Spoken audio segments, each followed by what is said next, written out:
আসসালামু আলাইকুম। Veg computer এডুকেশনে আপনাদেরকে স্বাগত। আজকে আমরা ডেস্কটপ এবং ল্যাপটপ কেনার সময় কোন কোন বিষয় আমাদেরকে দেখতে হবে সেই বিষয় নিয়ে আলোচনা করব।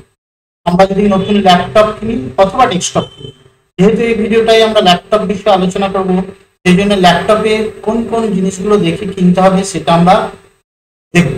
আমার অভিজ্ঞতা অনুযায়ী আমি বলবো, যে বিষয়গুলো নিয়ে আলোচনা করবো সেগুলো সব আমার অভিজ্ঞতা থেকে বলবো। এই ল্যাপটপ অথবা ডেস্কটপ যদি কিনতে যান, তাহলে 7টি বিষয়কে মাথায় রাখতে হবে। 7টা বিষয় আপনাকে মাথায় রেখে ল্যাপটপ অথবা ডেস্কটপ কিনতে হবে। চলুন দেখা যাক সেই 7টা বিষয় কি কি। প্রথম নম্বর হচ্ছে, আপনি ল্যাপটপ কিনবেন না ডেস্কটপ কিনবেন, এটা আপনাকে প্রথম চুজ করতে হবে। যদি ল্যাপটপ নেন, এটা হলো প্রথম ব্যাপার। দ্বিতীয় ব্যাপার হচ্ছে যে আপনি ল্যাপটপ কোন ব্র্যান্ডের কিনবেন, ব্র্যান্ডটা কি, কোন কোম্পানি কিনবেন, ডেল না আসুস না লেনোভো না অ্যাসার না এমএসআই না এইচপি। এরপরে নাম্বার 3, যখন আপনার নতুন ল্যাপটপ কিনতে যাবেন তখন আপনার প্রসেসরটা দেখবেন, কোন প্রসেসর কিনছেন। প্রসেসরকে এখানে আবার দুটো ভাগে ভাগ করা, একটা হচ্ছে ইন্টেল আর একটা হচ্ছে এএমডি প্রসেসর। দুটো প্রসেসর, একটা ইন্টেল আর একটা হচ্ছে এএমডি প্রসেসর।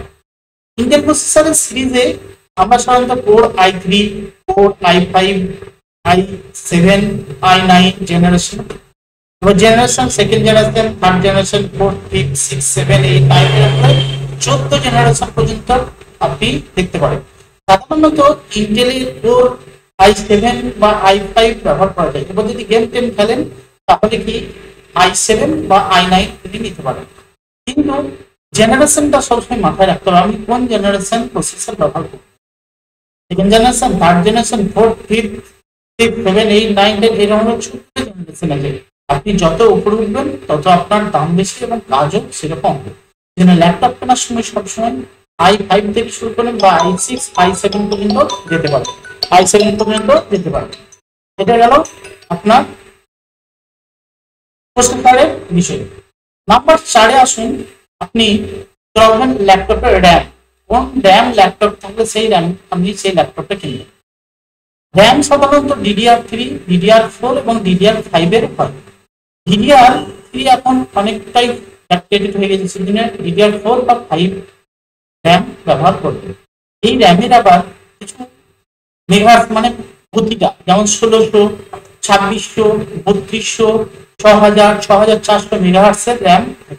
এরপর যত বেশি এই মেগাহার্টজটা আপনি নেবেন, আপনার মেশিন তত দ্রুত চলবে। শুধু র্যাম নিলেই হবে না, র্যামের যে মেগাহার্টজ, এই 1600, 2600, 3200, তারপর 6000, 6400 মেগাহার্টজের প্রসেসর মানে র্যামের মেগাহার্টজটা দেখে নিতে হবে এবং DDR4 এবং 5 দেখে নেবেন।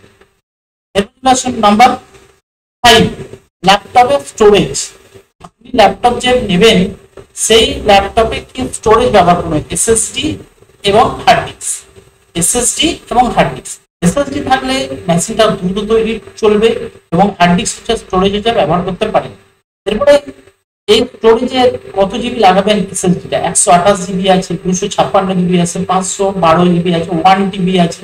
তো এইভাবে আপনি যদি স্টোরেজ বাড়ান, যত বাড়াবেন আপনার স্টোরেজ ক্ষমতা বাড়বে। আমার ধারণা যে এখন 1 টিবি লাগানোই ভালো হবে। আর যদি আপনি SSD লাগান, SSD-তে 256 বা 512 আপনি লাগাতে পারেন।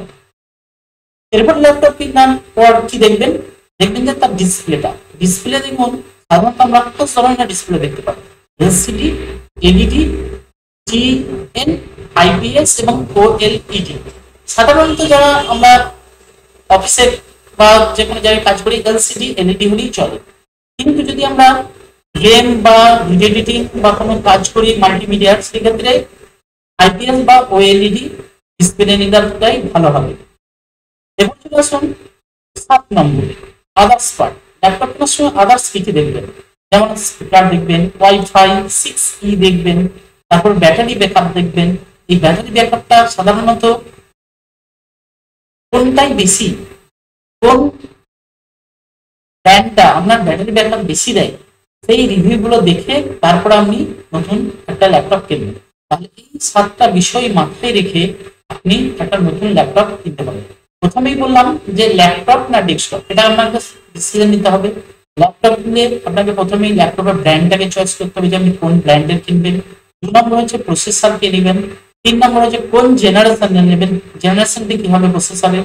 4 নম্বর হচ্ছে ল্যাপটপের RAM, DDR3, DDR4, DDR5, DDR4 ব্যবহার নেবেন এবং মেগাহার্টসটা অবশ্যই দেখে নেবেন, 1600 না 3200 না 6400 না 2600 না 6000, এই র্যাম দেখে নেবেন। তারপরে কি নেবেন, ল্যাপটপের স্টোরেজটা, হার্ড ডিস্ক এবং এসএসডি স্টোরেজ কত, ডিসপ্লেটা দেখে নেবেন কি এলইডি, এলসিডি, সাধারণত ব্যবহারের ক্ষেত্রে এলসিডি এলইডি ব্যবহার হয়, এছাড়া টিএনআইপিএস বা ওএলইডি ব্যবহার করতে পারেন।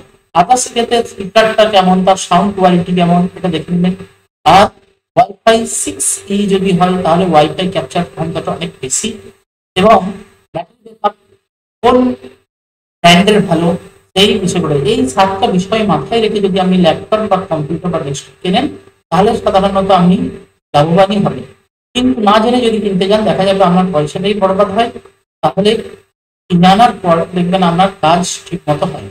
সেই জন্য এই 7টা বিষয়কে মাথায় রেখে যদি আপনি ডেস্কটপ অথবা ল্যাপটপ কেনেন দেখবেন আপনার লাভ হয়েছে এবং যে উদ্দেশ্য আপনি কিনে এনেছেন সেই উদ্দেশ্যটা আমার সফল হবে। এই ভিডিওটা যদি আপনার ইনফরমেটিভ লাগে তাহলে অবশ্যই চ্যানেলটিকে সাবস্ক্রাইব করুন এবং নতুন হলে লাইক করবেন, কমেন্ট করবেন। ভিডিওটা দেখার জন্য আপনাকে অনেক অনেক ধন্যবাদ।